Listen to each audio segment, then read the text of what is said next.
Salut les collègues, on vient tout juste de sortir à l'Assemblée nationale, donc Hélène et moi, on était invités ce jour par des députés qui ont décidé de mettre en place des ateliers des lois par rapport à la protection de l'enfance, puisque le 8 avril prochain, le rapport de la commission d'enquête parlementaire sur les manquements de la protection de l'enfance, de la protection de l'enfance va être rendu public, et qu'il y a nécessité de venir apporter d'autres éléments un peu plus précis sur la question de l'état de la protection de l'enfance d'une part, et dans l'idée aussi d'autre part de créer un cadre législatif nouveau, de nouvelles lois plus contraignantes qui obligeraient et l'État et les départements de remplir leur rôle. Et donc on était nombreux ce soir. Oui, parce que ça a duré 4 heures, on était une quarantaine à peu près. On venait de différents endroits.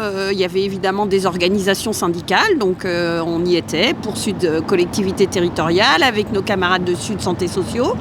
Et puis évidemment d'autres organisations syndicales. Il y avait aussi, et c'était super, le comité de vigilance des enfants confiés qui était présent. Il y avait des professionnels, il y avait des avocats, des magistrats.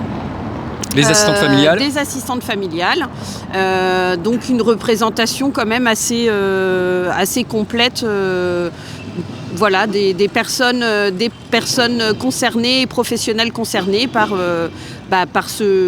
cette commission d'enquête et le rapport qui va arriver, du coup, qui sera publié le 8 avril prochain. Et on a pu mettre sur la table un certain nombre de propositions qui touchent à la fois les conditions de travail des travailleurs sociaux et médico-sociaux et des magistrats, donc, et des assistantes familiales. Donc on a mis cette thématique-là sur la table avec plein de propositions qui ont été débattues et on a relevé ce qui faisait consensus entre nous et qui pourrait être mis dans un projet de loi. On a aussi abordé la question du statut juridique des enfants confiés à l'aide sociale à l'enfance et des jeunes majeurs et des MNA, chose importante. On a aussi abordé énormément de propositions qui touchent à la question de l'accompagnement, donc aussi bien sur le volet de la prévention que sur le volet de la protection. Et enfin, des choses un petit peu plus politiques et juridiques qui posent la question de la responsabilité de l'institution. De quelle institution, l'État, les départements, la question de la recentralisation de la protection de l'enfance au niveau national ou pas. Et donc là-dessus, pareil, il y a eu des débats vachement intéressants et on a pu dégager des points d'accord qui, on pense, pourront être inscrits dans un cadre de projet de loi. Voilà.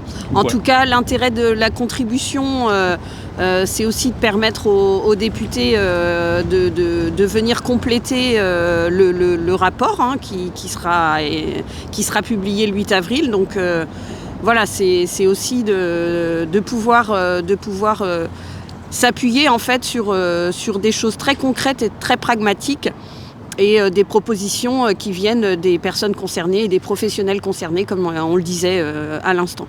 Et enfin, pour conclure, pour nous, ce qui est important, c'est de porter la parole des collègues, de vous, sur le terrain, parce que il faut que celles et ceux qui fabriquent les lois, qui portent ces questions-là au plus haut sommet, puissent entendre cette parole de terrain. Mais on ne fera pas, malheureusement, l'économie de devoir tous et toutes nous continuer à nous mobiliser dans les services, dans les départements pour pouvoir pousser et pour que les choses changent vraiment, quoi.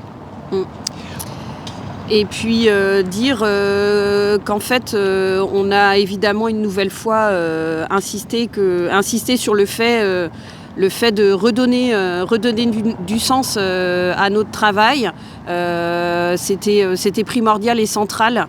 Et puis surtout la dimension aussi de travail d'équipe, de pluridisciplinarité, d'intégrer, évidemment ça va de soi, mais c'est important de le rappeler, les familles d'accueil dans les équipes et puis bien sûr de remettre au centre en fait de notre action les premiers concernés, à savoir les enfants. Ils ont su nous le rappeler aujourd'hui, c'était vraiment en ça que c'était très intéressant. intéressant. Et aussi, enfin voilà, l'idée en tout cas, qui était très importante pour nous à SUDCT, de vraiment faire en sorte que les prochaines lois, elles intègrent vraiment un volet de contrôle de nos employeurs, de contrôle des départements et de contraintes imposées. Parce qu'en fait, des lois, il y en a plein, des règles, il en existe plein, sauf qu'aujourd'hui, elles sont totalement inappliquées, totalement négligées, et ça en fait c'est plus supportable, c'est ça qui nous démolit sur le terrain, et c'est ça qui met en grande souffrance aussi les enfants dont on a la responsabilité.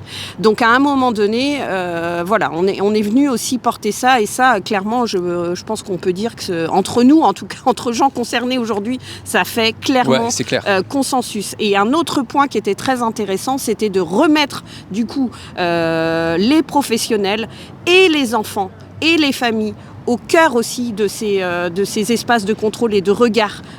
C'est quand même de l'argent public, et à un moment donné, il faut qu'on ait aussi qu'on puisse regarder, qu'on puisse avoir plus qu'un avis, qu'on soit vraiment partie prenante des décisions en la matière. Voilà, on vous laisse. À très bientôt. Voilà, ça continue quoi. Ça continue. Ciao. Allez, salut. Salut.